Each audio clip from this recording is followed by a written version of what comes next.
Welcome back, everyone, to Securing the Future podcast. We have a really interesting topic today, and we're going to be addressing a lot of you out there that are under PCI compliance. And there has been a lot of apprehension in the market around the changes with PCI 4.0.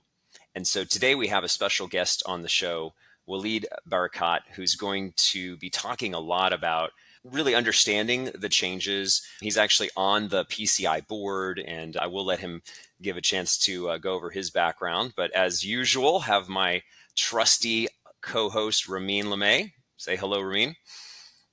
What's up, guys?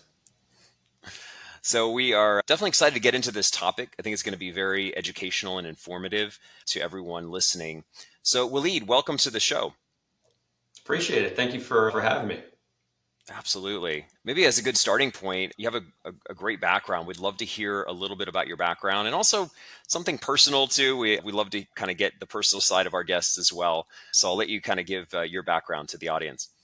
Sure, absolutely. So I've been in the IT space for 20 years, and it does kind of scare me to say that as time's crept up so quickly here, but have had the opportunity to play a number of different roles with the Global Payments Organization, where I've been essentially the majority of my career. I've been part of QA teams. I've been part of IT delivery teams, data center migrations. I've worked with onshore and offshore teams, and essentially now I have the opportunity to lead the governance, risk, and compliance organization for Global Payments, where PCI compliance is one of our primary functions. In terms of the personal aspects, my time is really consumed. I've got twin 11-year-old boys who have really found a passion in music. So my house is rarely quiet these days. There's typically some loud bashing drums or a trumpet or a piano being banged on. But in terms of my ears, I enjoy that. I enjoy the creative chaos that seems to be percolating from every corner of this house here. So it's kind of fun, unless you're our neighbors, in which case it's not fun.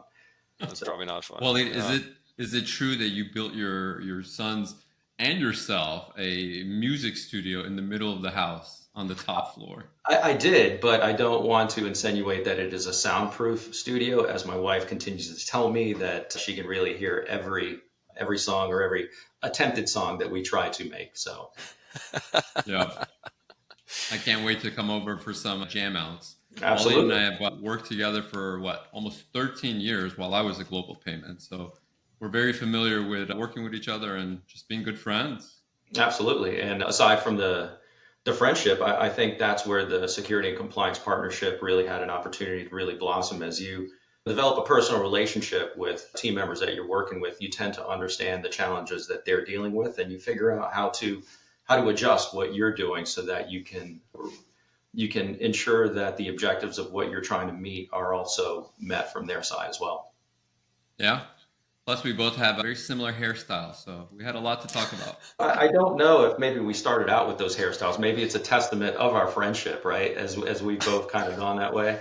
The question is who copied who, though. That's the key question here. Yeah. I do think I'm breaking ground here on the white hairs, so I do expect that you're going to be following me very soon here with the gray and the white hairs coming in. Yep, it's been happening, unfortunately. Yeah. All right, well, let's dive into the topic. Ramin, I think you had the first question for Walid. Yeah, Wally. So as we thought about how to kind of frame the topic here, really our goal is to make sure we understand what's the new hype, right? That's wrapped around PCI 4.0. Is the hype real? How do you recommend for organizations to be considering their approach to 4.0 versus the 3.2.1 that was in the last year? And really just kind of help us understand in terms of how you approach it and how you recommend companies to approach it. What are the changes? Does this worry you? What would you recommend for people to kind of take as the next step as they look at this big new compliance coming out this year in March, right? What would be your approach towards it? Yeah, I guess to address the first point there, you mentioned hype, right? I really think that there is a genuine apprehension out there with the introduction of 4.0. And I think it's not unique to 4.0. I think whenever you have a new compliance standard, there's a general fear of what does this mean? How significant are the changes? I've developed a comfort of how to meet the prior standard. How much am I going to have to change? So there's just a natural apprehension with any change. But in this case, it's really the most significant change in probably the better part of a decade, right? The entire standard was rewritten, it was restructured, there were new elements that were introduced in terms of how the requirements are displayed. And there are net new requirements. There are minor changes to existing requirements. There are interpretation updates. There's guidance updates. And again, when you think about the size of the standard, 400 or so pages with so many different requirements and sub-requirements and applicability kind of concerns, right?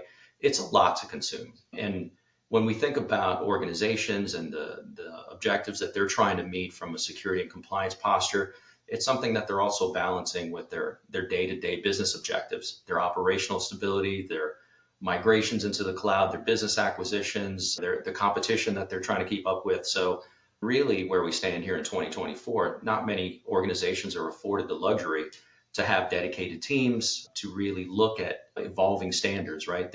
Some of them are typically focused on just dealing with the BAU. So a lot of those folks dealing with the ongoing compliance and security work are also having to play double duty and look ahead, look into the crystal ball and understand what these changes are, plan for them, incorporate them while they're meeting the existing standard. And so just talking about specifically 4.0, what does it mean?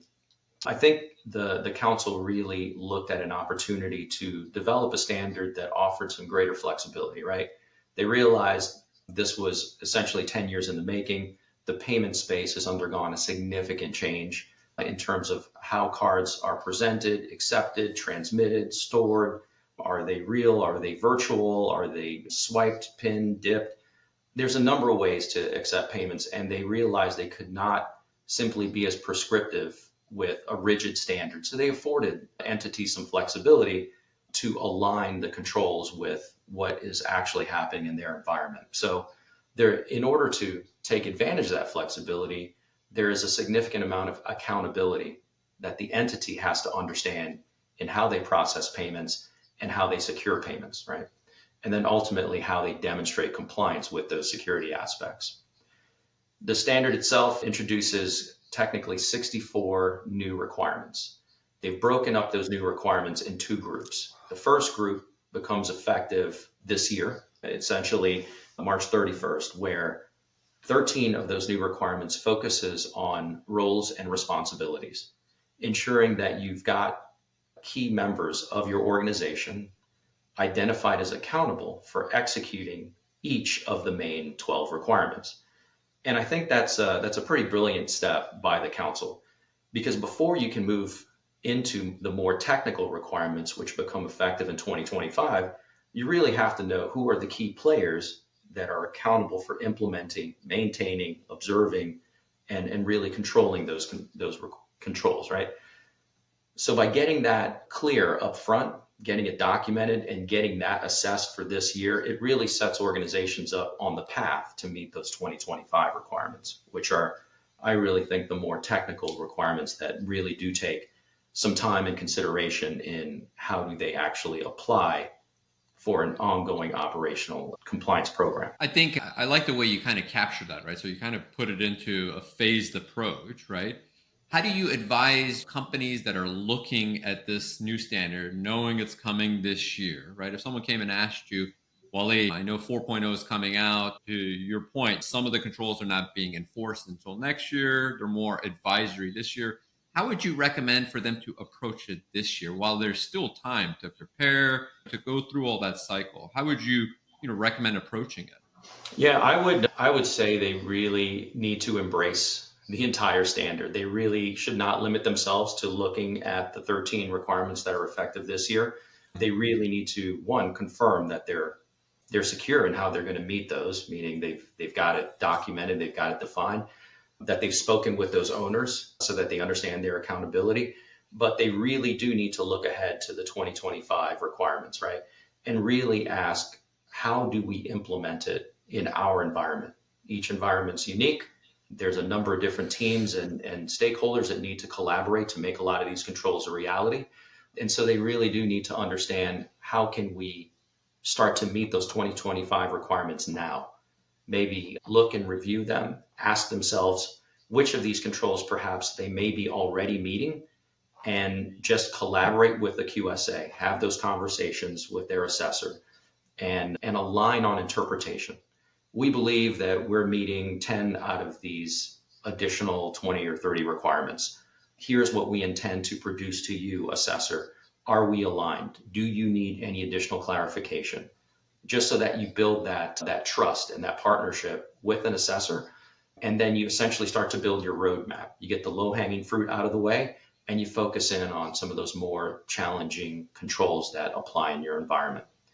And again, just elaborating a little bit on the assessor relationship, I've had the luxury to develop some really great relationships with our assessors, really in the spirit of transparency, respecting what they're bringing into our organization, realizing that it's a really challenging position to be a third-party assessor, going from company to company, assessing dozens of requirements against sometimes thousands of assets. While we look at them as subject matter experts, they are people, they're not machines, right? And so it's incumbent upon the entity to ensure that you're communicating what your organization does, how you do it, and really what your interpretation of compliance requirements means, right? You can't expect that they're going to interpret it all for you and tell you what to do, right? 4.0 really does introduce a greater sense of accountability to the entity so that there's an expectation for year-round compliance. So again, expanding upon that relationship, building that trust, having open conversations well prior to your assessment gives you the opportunity to reduce the concern and that apprehension, ensure that those low-hanging fruit items are addressed, and that you can collaborate on understanding how to meet the more technical controls that come in 2025. Yeah. As you talk about technical controls, there's one that really sticks out to me because of the impact it's going to have, right? So the encryption for data at rest requirement, right? Shifting away from perhaps the way it was met in the past with hard drive encryption, where now they're looking for more of an active key management type of approach to it, meaning you can't just simply encrypt your drive once and leave it, right? So you have to have more of a key management, re-encryption type of focus on that, whether you do it at the database level, at an application level. And companies as big as Global Payments or others, that kind of requirement could be a 2-3 year direction where they need to implement this over a period of time while they're operating as business as usual too, right? So some of these changes, to your point, could be a very long implementation time, right? To prepare, to get them ready, make sure they have the right strategy and align that with their QSA ahead of time before they make those decisions and perhaps come up with a miss there. So some of these can be really impactful. And as you brought up, there's a lot of these changes, right? So it's really important to get ahead of them. And I think one thing that you really do well that, I've seen you do hands-on before is you really get that awareness out there, right? You really do a good job of communicating, getting more stakeholders involved. What's been really successful for you to get more people involved early? What are some of the tactics that you use that you recommend people that don't have a lot of staff here, right? Maybe it's one person driving compliance for an organization.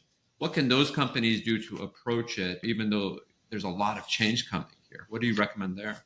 Yeah, that's a good call out. Really, compliance cannot be done by one team, a group of individuals, right?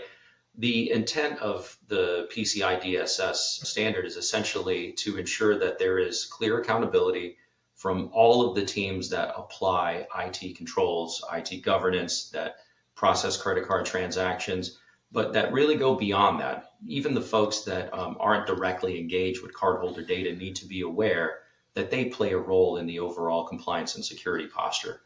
And so in terms of what's really helped us be able to meet the ongoing dynamics of a business that's going through change and a new standard has been the foundations of an ongoing compliance program, right? Defining how do we meet compliance year to year? How do we stay engaged with the business? How do we understand what are we migrating to? What drives our business? And then how do we ensure that compliance is baked in? Understanding that, taking the accountability from our GRC team and ensuring that we understand that we're in the business of providing card payment services, but then also sharing our subject matter expertise. Here's what the compliance standard is. Here's what our program does. here's our internal expectations.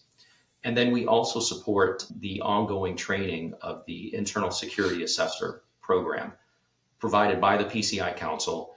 We, as the GRC team, have been members and ongoing our renewal certifications from year to year, but we also embrace other teams to be part of that as well, from application delivery to information security to change management, network engineering. Really, all of those different roles have a significant impact on compliance. So we encourage them to participate in the training, which affords them the transparency, right? Why are the requirements written as such? What's the intent behind the requirements? And what is the expectation that we as an entity and they as a control owner are expected to maintain on an ongoing basis? That's been really successful. We do realize it's a significant investment of time. And as time gets limited for a number of people, that becomes challenging. So this year, we've actually supplemented that with our own internally hosted training, which we've just rolled out. And so we're looking to even expand that further across the organization. I think that's great. It reminds me of like a security champions program, right? So very similar, where you're trying to get more stakeholders, educate them, empower them so they can be more accountable. And it's a program at the end of the day, right? So the more people that buy into it, the more the likelihood of success. Absolutely. I love it. I mean, I think that approach helps you do more with less, in those situations. And you really can't be everywhere at once. And again, the intent of compliance is not just to satisfy an assessor at one point in time. The expectation is that you're applying these controls year round. If you have dozens of new projects and new business opportunities and new service providers and different third parties that you're engaging with, you as the compliance team, so to speak, can't be in every one of those situations or in every one of those conversations. So the better educated those players are, the better that they can consider the impacts and the ramifications of this new business, of this new migration, of this integration, so that they're throwing out the elements of security and compliance controls to consider. What about smaller organizations? Let's say you're a small fintech and obviously that you hold credit card data at some level and you've had to stay compliant, but you have a small team. What are some of the strategies you think those companies should be thinking about to ensure, like you said, their teams are trained? So like from a training perspective, what are some of the resources that they have access to? What comes in when it comes to maybe even when do you think about hiring a third party consultant to help you get ready? What are your thoughts, Walid, on that? Yeah, I would direct small or large entities that are looking for more information on compliance to the PCI Council website. There's a number of documents that they can download directly, including the specific standards themselves. There are high-level training videos that they offer as well, and they do offer opportunities to dive into, like the internal security assessor training program. There are a number of opportunities out there on YouTube and different data elements out there with again, so much excitement around PCI 4.0. There's a number of training opportunities that are afforded out there, quite frankly, for free.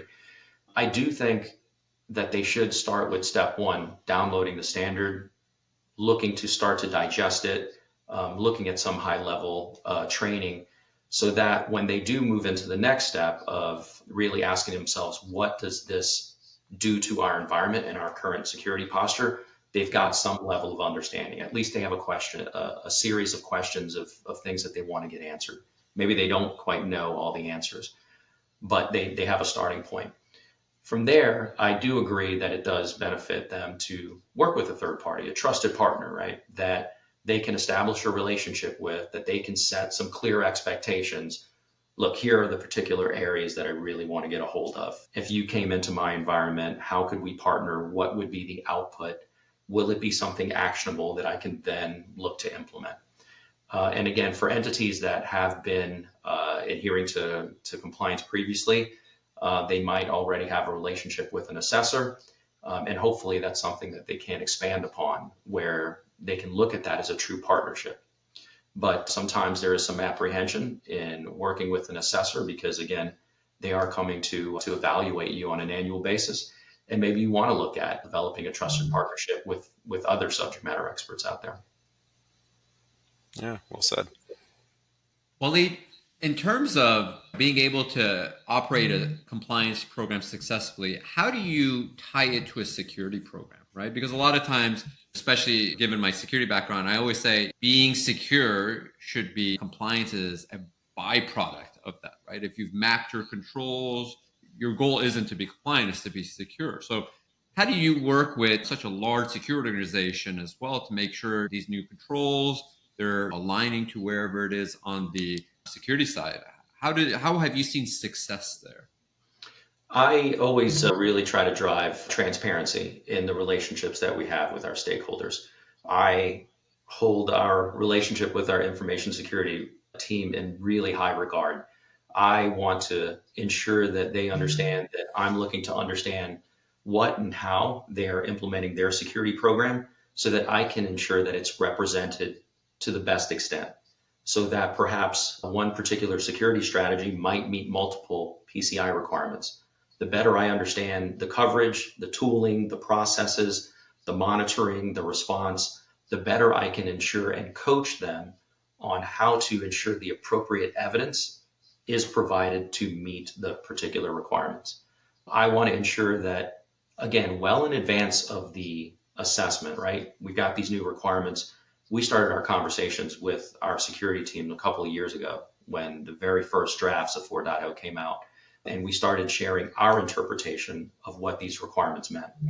And so we had open-ended, ongoing conversations, not one time, not quarterly, but monthly, in some cases weekly. Here's what we think this means. What does it do to our current strategy? Do we have the components in place already? Is it simply an update to our processes or just additional evidence that we need to produce, right? But the spirit of transparency, taking the accountability from the compliance side to say, this is what we believe the compliance requirement represents. Where do you feel that you come into play? And then how can we align to an assessor? But building that partnership and letting them know that this is going to be a learning process for everyone. Even with the assessors that we're working with, it's new to them. And I think that's an element that people should understand. The assessors are not going to have a crystal ball to tell you exactly how this applies in your environment. It's going to be a learning process. This is the first time they're going through it. Writing the new report on compliance is going to introduce a lot of new elements. So you need to afford yourself that time and that learning curve, again, with the urgency to start that as soon as possible. Yeah. Let me ask you this question. How much do you think you can automate in terms of compliance, right? So we've talked about like SOC 2 and being able to automate some of those controls so that companies don't feel like it's such a heavy burden every year. They have to manually go collect artifacts, manually go sit down with stakeholders or control owners. How much would you invest in automation versus trying to optimize this process manually? I'm curious to see where you find the balance there. I think there's a significant opportunity with automation, but I think the first question an entity would have to ask is, what level of consistency and uniformity do they have in their environment? If you've got a variety of technology and discrepancies in how processes are adhered to, then you're going to be chasing your tail in different use cases for automation. It might be in the interest of an entity to try and apply uniformity to controls so that you can then apply automation and then take advantage of that way. It's a very pragmatic approach. Yeah, because if you start with a varied set of how you're applying a single control across a number of technologies, eventually you're going to evolve and migrate those solutions into one more uniform solution, right? If you automate on the front end, then you're constantly having to change that automation as you evolve. But if you can get that uniformity up front, you get the best practice there, and then you reduce that level of automation of development need that might be required there. And do you see that getting easier as more companies move towards the cloud and move towards more, whether it's containers or SaaS or platform as service models? Do you see that becoming easier versus like the legacy infrastructure or data center model, or is it the same? Again, I think it depends on the entity's ability to move forward into a new technology space and eliminate their old legacy environments. If you go through the journey and you don't fully address some of your legacy infrastructure and you have one leg on-prem and one leg in the cloud, the complexity of your environment has now increased instead of decreased. And so you might be able to apply automation to the cloud, but you're still dealing with manual processes on-prem. So complete and clear execution of executing on a strategy fully is ideal, but really it's challenging for businesses to fully do that. And so unfortunately, compliance and security has to support these businesses as they go through that journey. It's never an overnight success where you're decommissioning and firing something up overnight. So that's where our complexity increases. Again, that partnership with the infrastructure teams, the security teams to say, we're all in this together. How are we now going to meet the demands of the business? Yeah. One more question around PCI 4.0, because I'm curious about this one.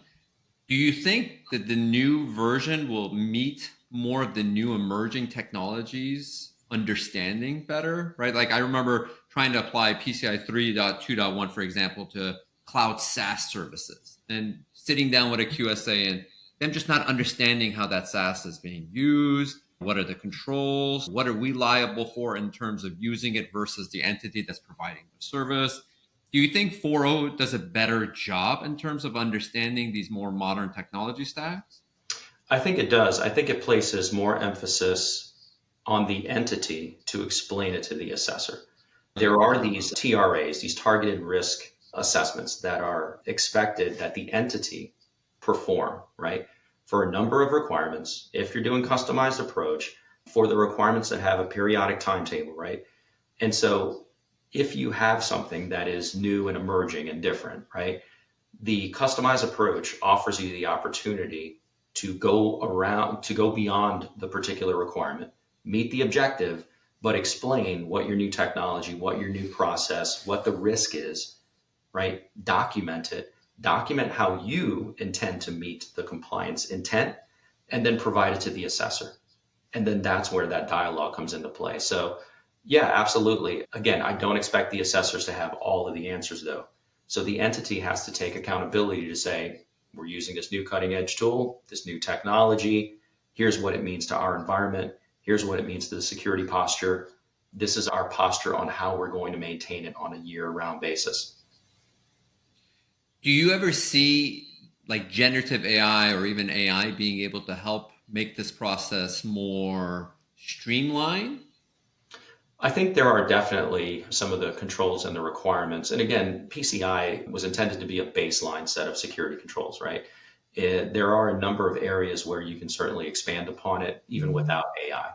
But AI, machine learning, behavioral analysis, I think would significantly play into understanding how IT staff members are going about their day-to-day job and identifying those potential anomalies that may detect nefarious behavior, that may detect an outsider, that may detect potentially an insider threat where their behavior has changed out of the norm. And so that's where I think it can certainly address and support some of the traditional forensic methods of logging and alerting, where you have to have trained staff based on defined use cases. Having the AI and the machine learning constantly adapting to understand how your organization works and alerting on those anomalies is a significant opportunity out there. Yeah. No, this is great. Very educational, I think informative, and you really simplified it, Walid. I really hope this is going to impact those leaders that are up at night worried about how they're going to ensure they address it. And as a reminder, at Tech Compass too, we have that consulting arm for those of you out there that really need a trusted partner, like Walid was talking about earlier. Ramin is available for consultations, and it's something we'd be happy to set up a call with you separately, right, to kind of understand your organization and where we can help. But Walid, this was really informative. Thank you so much for taking time out of your day to join us here and just educate the audience on what's changing. It was very pragmatic, and hopefully we'll help address those that are a little trepidatious about all of these changes and how they can start taking that first step, right, to make it happen in the next couple of months. So thank you again for joining us. Thanks, Ramin. Thanks, Walid. Thanks. Appreciate you My very pleasure. much. Thanks All right. again.